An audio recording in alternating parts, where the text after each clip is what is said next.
G'day guys, we're back for another episode of the Preseason Podcasts. I'm Paige and I'm joined by Matt again. Hello, we're going to be looking over the value picks of the premiums for this year. There's quite a few, especially in the forwards. There is plenty to look at, and a lot of people get carried away each year by picking those, the top echelon of midfielders, defenders, etc., that are priced especially highly. But the thing is, this year there is so much value in these premium players that are grossly underpriced that we need to make light of it so that you guys out there can make sure that you're building winning teams this year. But we're going to start with the defenders, and we'll kick it off with Melbourne's Jack Grimes, $436,500. What do we think there? Well, Paul Roos has come in. He's obviously got a massive amount of experience. He's great at mentoring and really taking care of young talent and nurturing, basically, the talent that they have. And Trent Gove isn't the captain anymore, so Grimes is sharing it with Nathan Jones, which I think will be a great experience for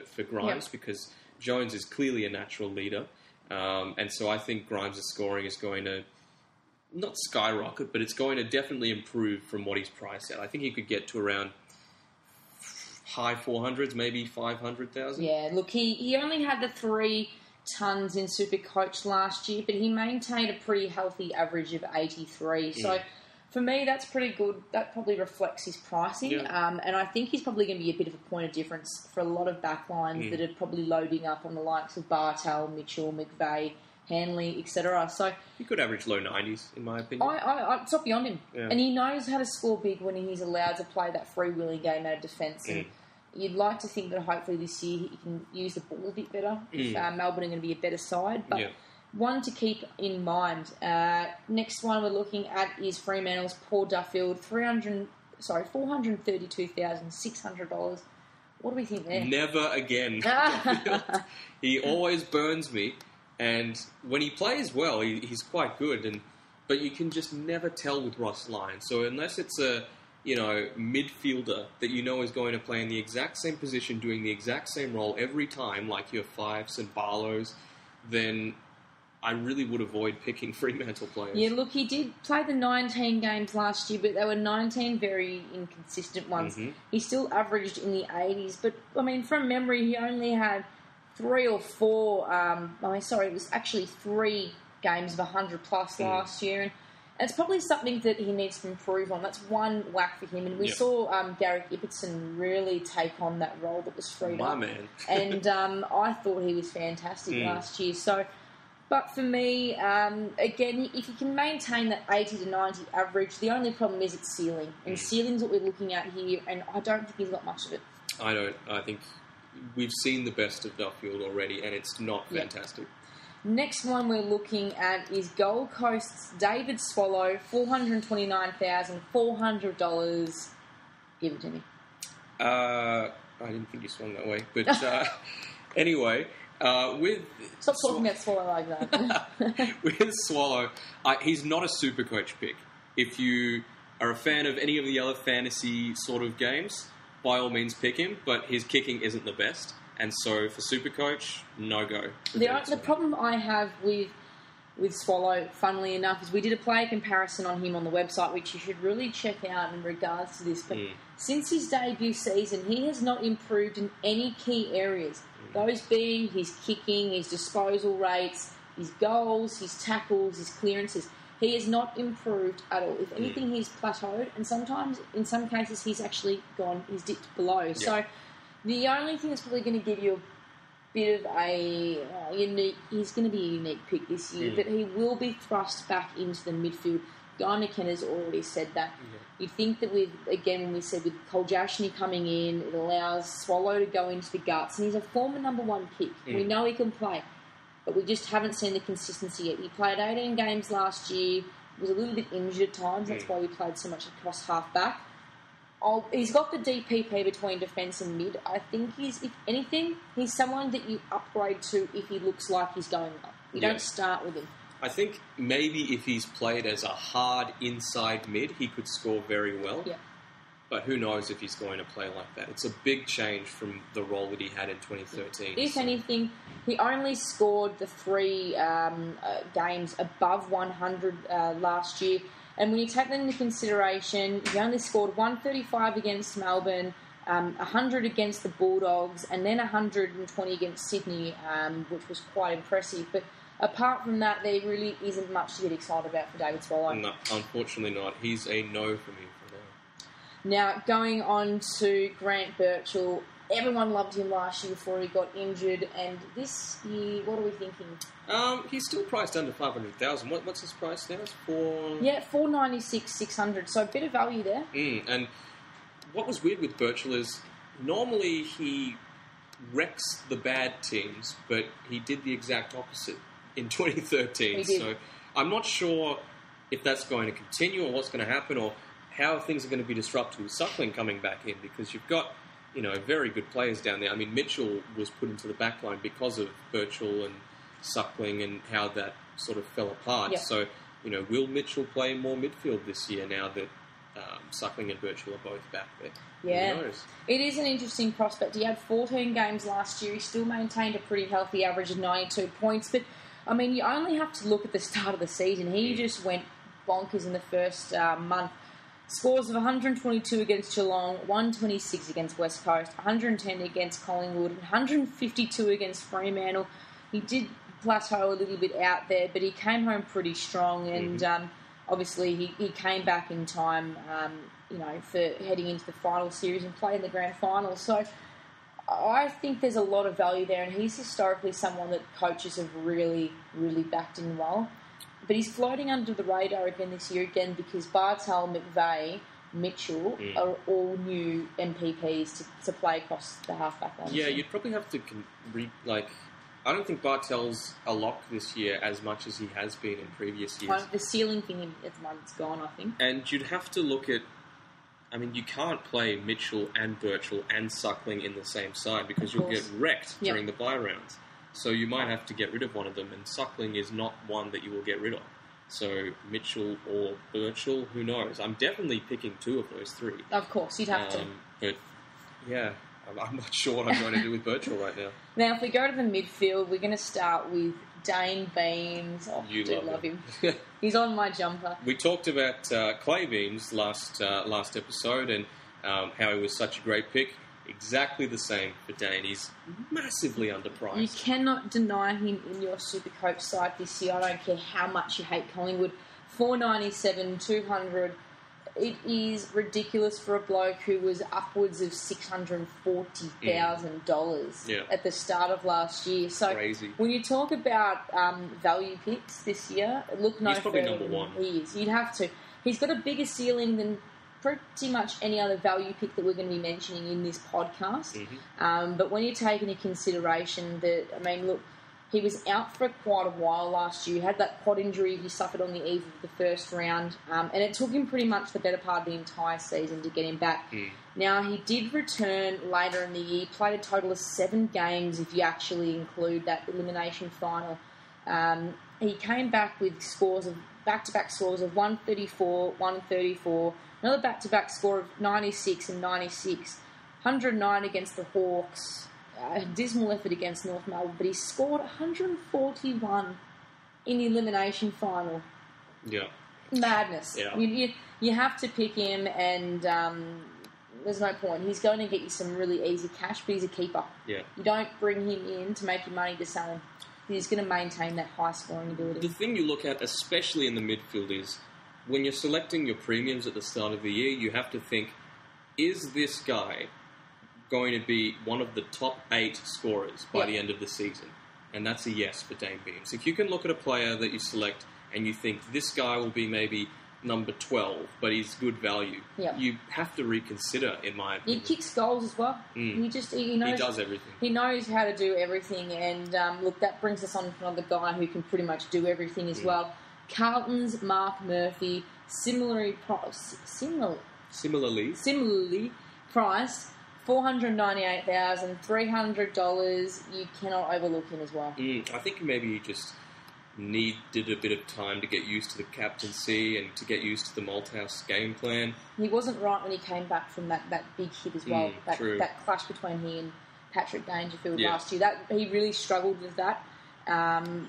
But, I mean... On the plus side, we get cheap Marc Murphy. We get cheap Marc Murphy. Yeah. You only have to go back to... I mean, looking at 2011, he played every game. He averaged 118 points. He kicks goals. He plays such a huge part in what Carlton do. When Murphy's playing well, Carlton are winning. Yeah, it's very rare that we see that the other way. 4 straight years of an average of over 110 is nothing to be laughed at. No. You have to pick Marc Murphy, in my opinion. I mean, look, he dipped below... I mean, he averaged 10 points lower last year because he did have that injury-interrupted year. And again, it was probably a mix of injuries and form in the end. But, I mean, look, he scored quite well in the end. He had, pointing out here, he did have 132 against Richmond in that elimination final. Sorry, Joyce. No, that's all right. He 118 against arch rivals Essendon as well. He had a huge game against Port Adelaide with 130, and we know that's when Port Adelaide were up and about too earlier in the year. Yep. And 131 against Melbourne, although they're bottom feeders at the moment, he still had a very good game, a captain's game. And he still knows how to score well. I mean, he still scored in the 90s against the Pies, 114 against the Cats. He's just going to go to another level this year. He was very. If you look through his scoring chart from last year, it's very inconsistent. But when he gets that continuity back in his game, which looks like he has in this pre-season, he's going to be one you have to start with. I mean, his average is around 93 now. I think he could get, even if it's not to the level that he was, he could get to 105, and that's enough to pick him, in my opinion. And the ceiling. When we talk about premium midfielders and value picks, you have to hone in on the ceiling. That being, what is the max that they can push in a game? And there have been times we have seen Marc Murphy score in excess of 130 points when he's impacting the scoreboard, when he's dominating at the centre clearances, and he's using the ball so efficiently that he does. You can't pigeonhole him into... I mean, unlike someone like maybe a Michael Barlow, who's probably good for only about 110 points, when you get Murph, you expect 105, 110, knowing that he can punch out 130 plus. So that's the upside that you look at Murph, and you have to have him. He and Dayne Beams, save yourself a couple of $100,000 and lock him in. And moving on to West Coast's Luke Shuey, 489, 300, the burn man last year. He burns a lot of people, but I do rate Shuey. I just don't rate him as highly as I rate Murphy and Beams. I'm not sure if that's Victorian bias or anything like that, but... he is Victorian anyway, so it shouldn't even matter. Yeah, but West Coast isn't. But yeah... He did score 13 points lower in average last year, but he only had 14 games. So 2012 is when he had his best year of 103. But you'd like to think that with West Coast probably getting back in contention for finals this year, and they had a horrid run of injuries, which really lamented the entire squad. You'd think that when West Coast are up and about, that Shuey would be scoring. I can see. So he almost makes him a bit of a... I can see him doing quite well, as like you said, as West Coast improved. But again, going back to that point, I think he's one of those players that isn't going to be one of the top 8, even top 10 midfielders at the end of the year. And so that's not enough for me to start with him. Especially if you pick him, in addition to Murphy and Beams, you're going to have to get rid of one of the super premiums, which we're going to be talking about next episode, by the way, that you need to have in your side. It's because the midfielders are where your points come from. Yep. So I don't think you can afford to carry Shuey. No, not at all. Now the ruckman. Shane Mumford starts the season at 496,000 and he starts a new club as well, the Giants, where he should be the number 1 ruck. And given the soft draw the Giants have got at the moment, given that they're still a building side, you almost back him to have a monster season. But we know that their style of play gives big scores, because when Jonathan Giles was their number 1 ruck, he scored big numbers.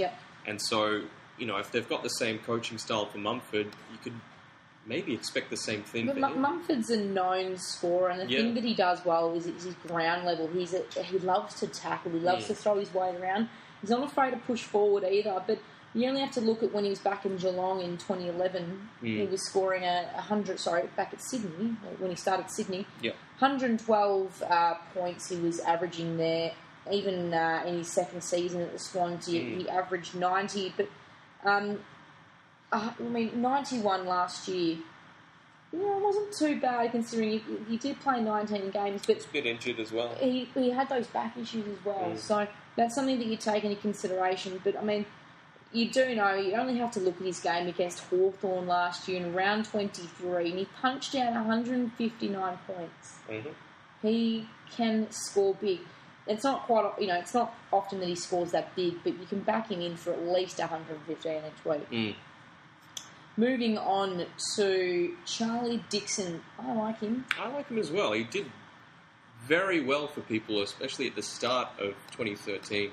He had a massive run of good games, and his price skyrocketed. Can he do it again? Maybe. You've got Tom Nichols and who else is there? Zach Smith in the ruck. And the good thing about Dixon, though, is that he plays forward. Forward ruck, yeah. First ever goal scorer for the Suns. He was. It really depends on what Bok's doing. So, I know I say it a lot, but look out for where they line up in the NAB Challenge, because that's very indicative of what they're going to be doing in the season proper. I think the other thing that probably gives you a good, I guess, the upside with Charlie Dixon is that if you're going to be utilising any of Sandilands, Grundy and McIntosh, utilising Dixon in your forward line gives you a bit of security. Should one of them go down, you can then at least swing Dixon into the ruck and then upgrade in your forward line. Yep. So that is an option there, something that you can utilise. But, I really loved him. Last year he scored 6 times over 100. And you keep talking about the ceiling. He scored a 142 game and started the season off with 130 and 123. Yeah. That is massive scores for a big man that, not many people could rival that. I think maybe Nick Riewoldt and Franklin, when he was in 2008, could get that sort of thing. To think that he started the year with back-to-back scores over 120 is ridiculous. Yeah. So he, if he hadn't have gone on that horrid run of form, it basically kept him out from round 11. He came back in round 11 after round 6, but between round 6 and round 18, he played one game. So it's something that you probably have to consider there is how he's pulled up from that. But again, that challenge, it's something that you'll have to reconsider. But another ruckman, man. Oh, Patrick Ryder, 486, 400. Pick him. There's no question. Look at the history for Ryder when he's the number one ruckman. He picks himself. His scoring is so much better than when he's playing second fiddle or when he plays in defence or when he plays up forward. What happens when Bellchambers comes back? What do you say to the people like yourself that have got Ryder, knowing that he's probably going to sit up forward? I think he'll still do a fair chunk of the ruck work because I'll say it again.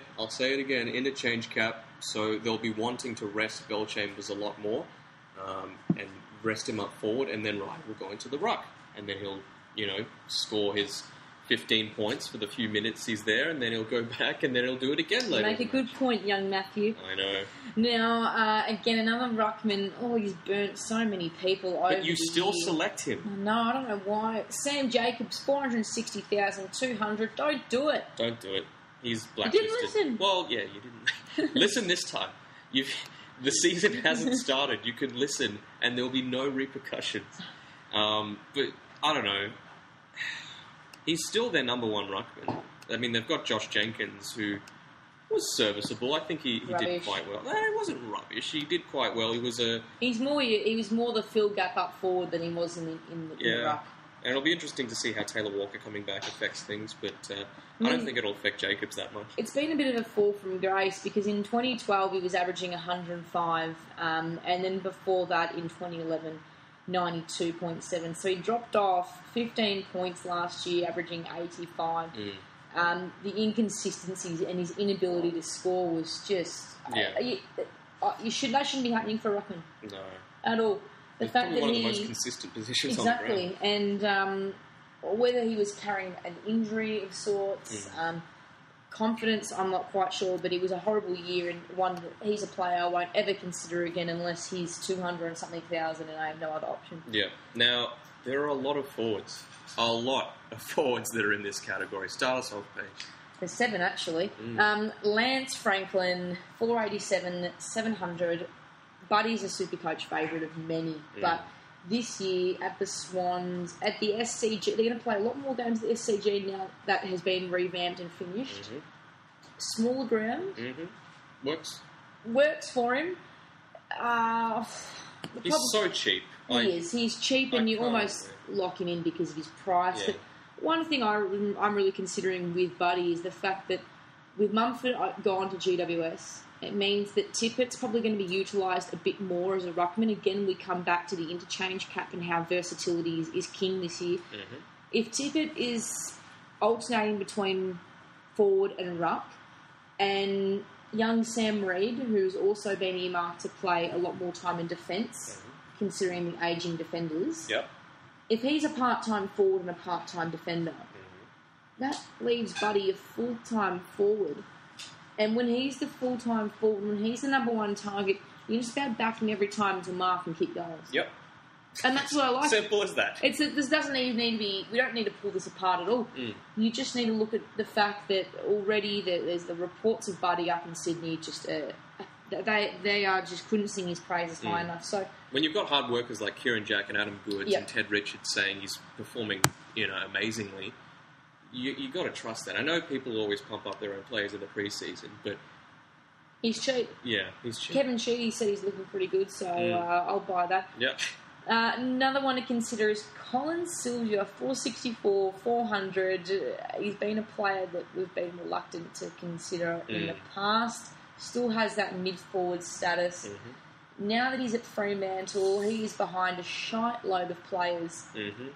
Ross Lyon, what will you do with him? That's the big question. He's probably going to play off half-forward flank. Yeah. I think he's probably going to spend a bit of time off half-forward flank, offer rotations through the midfield, but we know what he can do. Yeah. That's the thing. He's capable of so good. 20 possessions, 4 goals a game. It's going to be the only people that are going to be picking him are going to be Fremantle supporters at this stage. But if he gained, I'd love to hear from anyone that has him.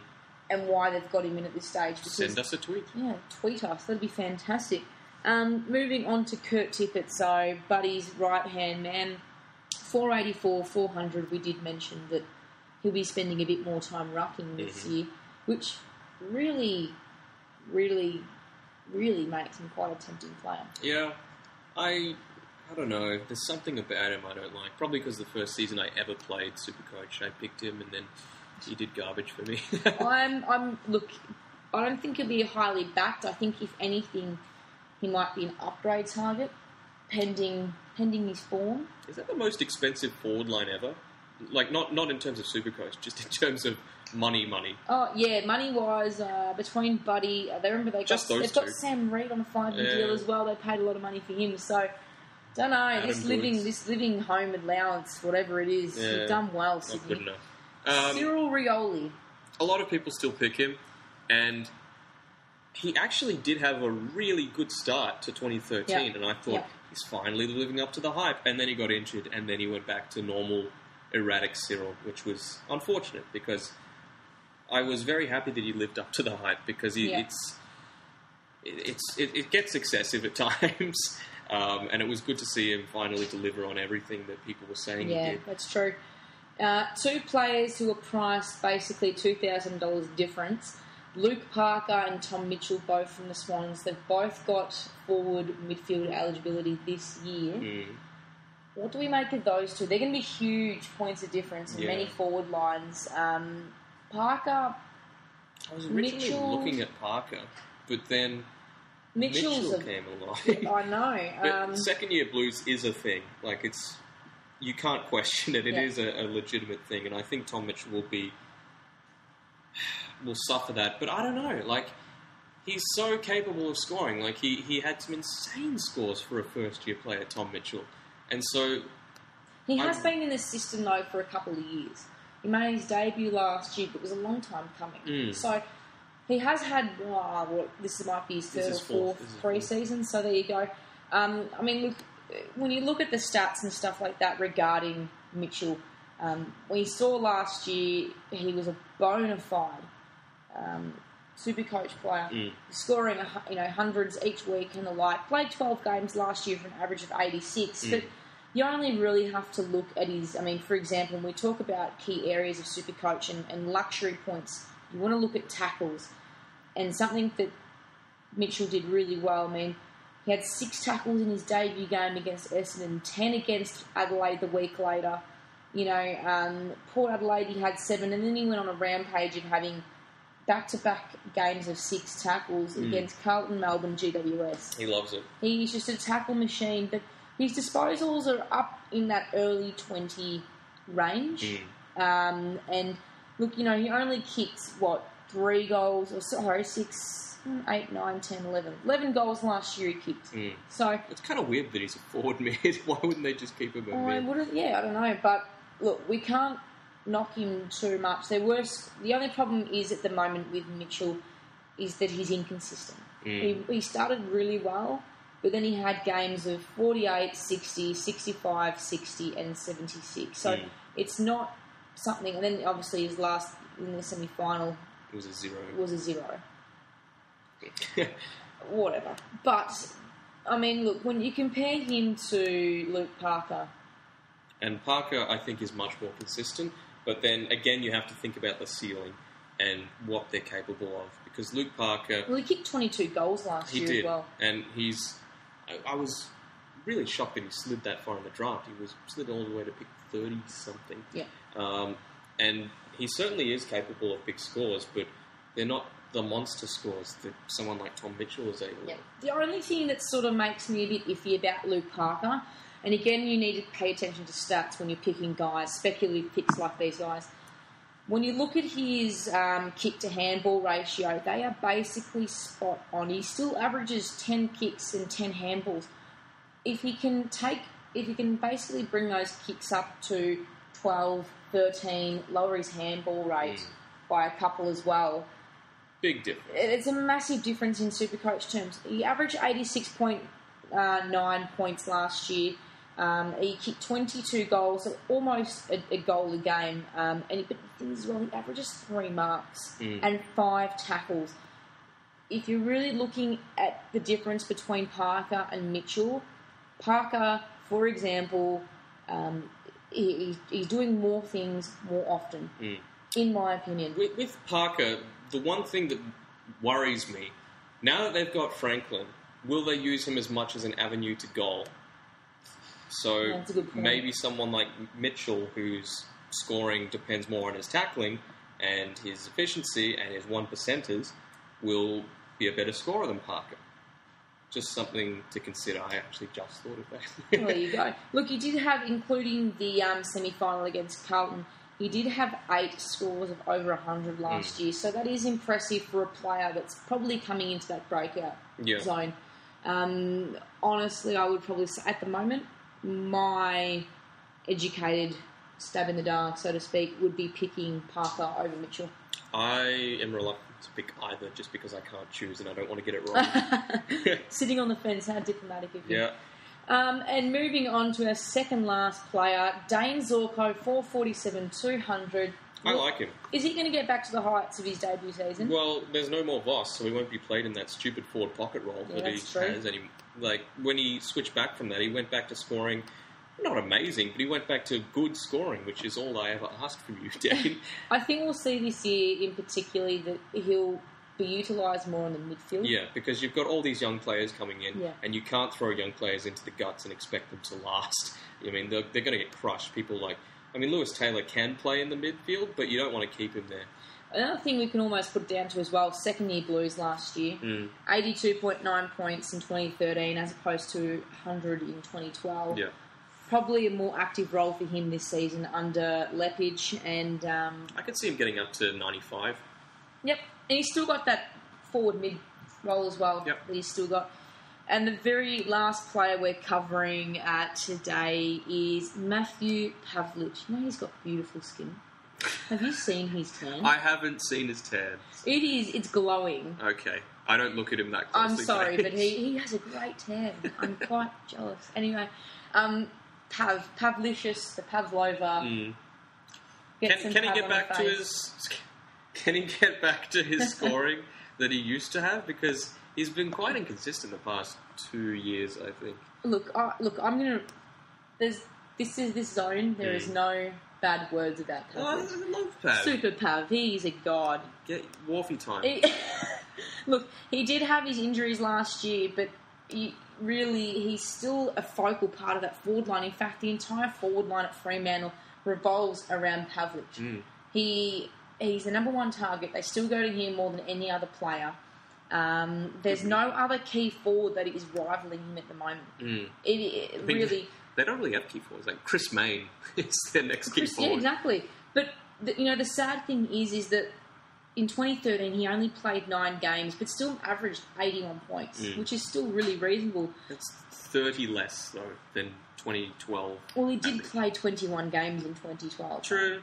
And since then, look, since 2005, it has been he's averaged at least 19 games a season. You can probably bump that up to 20. 2013 was the first time he'd played under 10 games since the start of his career. Yeah. Even in his first year, he played more games than that. You're convincing me, Paige. Stop it. You really... Again, look at him in the grand final. He was arguably Fremantle's best player in the final. He kicked 3 goals, 6 marks in the grand final and had 82 points. But even then, although it wasn't such a fantastic return to football in round 15, it was because he scored 106. But from there, it was sporadic scoring. He only hit the ton again against Port Adelaide, a struggling Port Adelaide in round 22, and then had that 100-point game in the prelim against Sydney. But if you're paying only that much for him, and he's only 437, he's averaging 80. Yeah. Given that his ceiling is massive. Yeah. He's had a really strong preseason. Fremantle are going to be thereabouts again this year. I bank on them to be playing top 4, and they're probably a better side this year with Pavlich playing more often. He could get up to 100 plus, in my opinion. Easily. Pavlich is someone that you can't ever discount, and considering that he loves red time, jump time specialist Pavlich, you can always get a couple of bonus points from him late in the game, but I'd back him in at the moment. If you're going to go with a key forward, if it's not Franklin, Pavlich. It's Pavlich. And I think we're going to leave it at that. Yeah.